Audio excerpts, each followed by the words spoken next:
Bismillahirrahmanirrahim. Assalamualaikum warahmatullahi wabarakatuh. Perkenalkan, nama saya Abdullah Hikam dari kelas HKIC 1 dengan NIM 3 nomor akhir 126. Di sini saya akan menjelaskan tentang kodifikasi hadis. Pengertian kodifikasi hadis. Yang dimaksud dengan kodifikasi atau tadwin ialah mengumpulkan, menghimpun atau membukukan, yakni mengumpulkan dan menertibkannya. Adapun yang dimaksud dengan kodifikasi hadis ialah menghimpun catatan-catatan hadis Nabi dalam mushaf. Lalu sejarah dan perkembangan kodifikasi hadis. Nanti saya akan menjelaskan tentang hadis pada masa Rasulullah SAW, hadis pada masa sahabat, hadis pada masa tabi'in, hadis pada abad kedua Hijriah, hadis pada abad 3 Hijriah, hadis pada abad 4 sampai 7 Hijriah, dan hadis pada abad 7 Hijriah sampai sekarang. Hadis pada masa Rasulullah SAW. Hadis pada masa Nabi dikenal dengan as al-wahyi wa al-takwin, yaitu masa turun wahyu dan pembentukan masyarakat Islam. Keadaan ini sangat menurun keseriusan dan kehati-hatian para sahabat sebagai pewaris pertama ajaran Islam. Wahyu yang diturunkan Allah Subhanahu wa taala kepadanya dijelaskannya melalui perkataan, perbuatan, dan takrirnya. Sehingga apa yang didengar, dilihat, dan disaksikan oleh para sahabat merupakan pedoman bagi amaliyah dan ubudiyah mereka. Ada beberapa cara Rasulullah SAW menyampaikan hadis kepada para sahabat, yaitu yang pertama, melalui majlis al-ilm, yaitu pusat atau tempat pengajian yang diadakan oleh Nabi Muhammad SAW untuk membina para jamaah. Yang kedua, dalam banyak kesempatan Rasulullah SAW juga menyampaikan hadisnya melalui para sahabat tertentu yang kemudian disampaikannya kepada orang lain. Yang ketiga, melalui ceramah atau pidato yang di tempat terbuka seperti ketika Haji Wada dan Fath Makkah. Lalu hadis pada masa Khulafaur Rasyidin. Periode kedua sejarah perkembangan hadis ialah masa Khulafaur Rasyidin yang berlangsung sekitar tahun 11 Hijriah sampai 40 Hijriah. Masa ini juga disebut dengan masa sahabat besar. Pada masa ini perhatian para sahabat masih berfokus pada pemeliharaan dan penyebaran Al-Quran. Maka periwayatan hadis belum begitu berkembang dan kelihatannya berusaha membatasinya. Pembatasan penyederhanaan hadis yang ditunjukkan oleh para sahabat dengan sikap kehati-hatiannya menggunakan dua jalan dalam meriwayatkan hadis dari Nabi Muhammad SAW, yaitu yang pertama, periwayatan lafzi ialah periwayatan hadis yang redaksinya atau matanya persis seperti yang diwurutkan Rasulullah SAW dan hanya bisa dilakukan apabila mereka hafal benar apa yang disabdakan Rasulullah SAW. Yang kedua, periwayatan maknawi ialah periwayatan hadis yang matanya tidak persis sama dengan yang didengarnya dari Rasulullah SAW. Akan tetapi isi atau maknanya tetap terjaga. Hadis pada masa tabi'in. Pada era tabi'in, keadaan sunnah tidak jauh berbeda dari era sahabat. Namun pada masa ini, Al-Quran telah dikodifikasi dan disebarluaskan ke seluruh negeri Islam. Maka tabi'in dapat memfokuskan diri dan mempelajari sunnah dari para sahabat. Kemudahan lain yang diperoleh oleh tabi'in karena sahabat Nabi Muhammad SAW telah menyebar ke seluruh penjuru dunia Islam, sehingga mereka mudah mendapatkan informasi tentang sunnah. Perkembangan pembukaan hadis pada masa ini ada 3 bentuk, yaitu sebagai berikut. Yang pertama, musnad, yaitu menghimpun semua hadis dan tiap-tiap sahabat tanpa memperhatikan masalah atau topiknya. Tidak berbab seperti fikih dalam kualitas hadisnya, ada yang sahih, hasan, dan dhaif. Al-Jami, yaitu teknik pembukaan hadis yang maklumasi 9 masalah, yakni aqaid, hukum, perbudakan atau rikok, adab makan minum, tafsir, tarikh, dan sejarah. Sifat-sifat akhlak atau syamil, fitnah, dan sejarah atau manaqib. Yang terakhir ada sunnah, yaitu teknik penghimpunan hadis secara bab seperti fikih, seperti bab memuat beberapa hadis dalam satu topik, seperti Sunan An-Nasa'i, Sunan Ibnu Majah, dan Sunan Abu Dawud.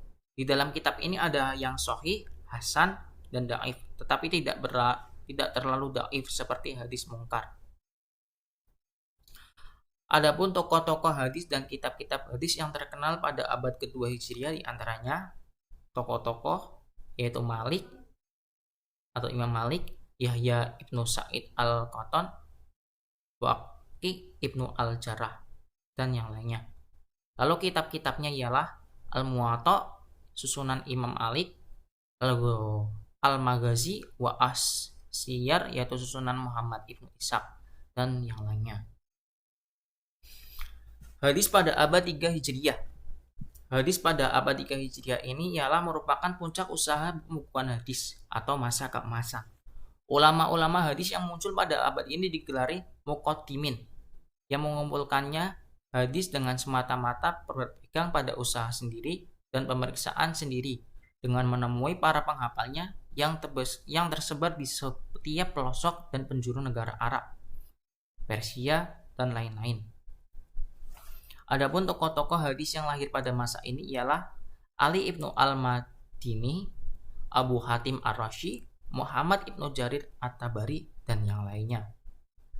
Kitab-kitab hadis yang tersusun dalam abad ketiga Hijriah diantaranya Al-Musnad susunan Musa ibnu Abdillah al-Habasi, Al-Musnad susunan Musannad ibnu al-Mursadat, Al-Musnad susunan Abu Daud at-Tayalisi, dan yang lain.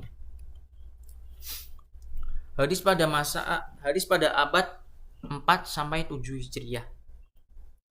Masa ini adalah masa pemeliharaan, penertiban, penambahan, dan penghimpunan, dan berlangsungnya sekitar 2,5 abad, yaitu antara abad ke-4 sampai pertengahan abad ke-7 Masehi. Saat jatuhnya dinasti Abbasiyah ke tangan Hulagu Khan tahun 656 Hijriah sampai 1258 Masehi atau 1258 Masehi. Gerakan ulama hadis pada masa ini sebenarnya tidak jauh beda dengan gerakan ulama pada masa sebelumnya. Di antara ulama hadis yang terkenal dalam masa ini ialah Sulaiman ibnu Ahmad al-Tabari, Abdul Hasan Ali bin Umar bin Ahmad ad-Daraqini, Abu Awanah Ya'qub al-Safayani, dan yang lainnya. Adapun kitab-kitab yang tersusun dalam abad ke-4 sampai 7 Hijriah ialah kitab syarah ialah yang pertama kitab syarah, yaitu kitab hadis yang memperjelas dan mengomentari hadis-hadis tertentu yang sudah tersusun dalam beberapa kitab hadis sebelumnya. Yang kedua kitab mutakhrij, ialah kitab hadis yang metode pengumpulan hadisnya dengan cara mengambil hadis dari ulama tertentu lalu meriwayatkannya dengan sanad sendiri yang berbeda dari sanad ulama hadis tersebut. Yang ketiga, kitab at-taraf, ialah kitab hadis yang hanya memuat sebagian matan hadis, tetapi sanadnya ditulis lengkap. Yang keempat, kitab mustadrak, ialah kitab yang memuat hadis-hadis yang memenuhi syarat-syarat Bukhari dan Muslim atau syarat salah satu dari keduanya. Dan yang ketiga, kitab jami, ialah kitab yang memuat hadis-hadis yang telah termuat dalam kitab-kitab yang telah ada.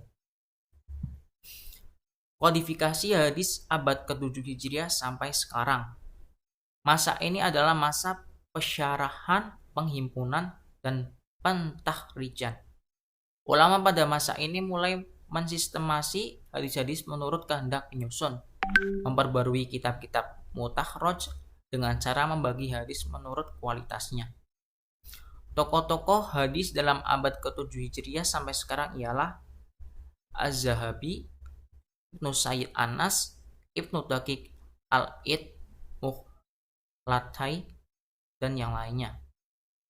Adapun kitab-kitab hadis yang tersusun dalam abad ke-7 Hijriah sampai sekarang ialah pada abad ke-7 Hijriah, yaitu kitab At-Tahrib susunan Al-Hafiz Abdul Azim Ibnu Abdul Al-Qawi Ibnu Abdullah Al-Maziri, Riyadhus Shalihin oleh Imam An-Nawawi, dan Al-Arba'in oleh An-Nawawi, dan telah disyarahkan oleh banyak ulama, dan yang lainnya. Lalu kitab hadis yang disusun dalam abad ke-8 Hijriah yaitu kitab Jami' al-Masanid wa Sunnah al-Hadis ila Aqwami Sanan, yaitu susunan Al-Hafiz Ibnu Katsir. Lalu ada Al-Ilmam fi Ahadis al-Ahkam, susunan dari Al-Imam Ibnu Daqiq Al-Id. Lalu kitab hadis yang tersusun dalam abad ke-10 Hijriah. Ada Ithaf Al-Hiyar bin Zawaid, Al-Masanid Al-Asyar, susunan Muhammad Ibnu Abu Bakar Al-Baghawi. Lalu Bulughul Mahram, susunan dari Al-Hafiz Al-Asqalani, dan Majma' Az-Zawaid Mawamma Mamba Al-Fawaid, susunan dari Al-Hafiz Abu Al-Hasan Ali Ibnu Abi Bakar Ibnu Sulaiman Asy-Syafi'i Al-Haytamai. Cukup sekian presentasi dari saya. Sekian dan terima kasih. Wassalamualaikum warahmatullahi wabarakatuh.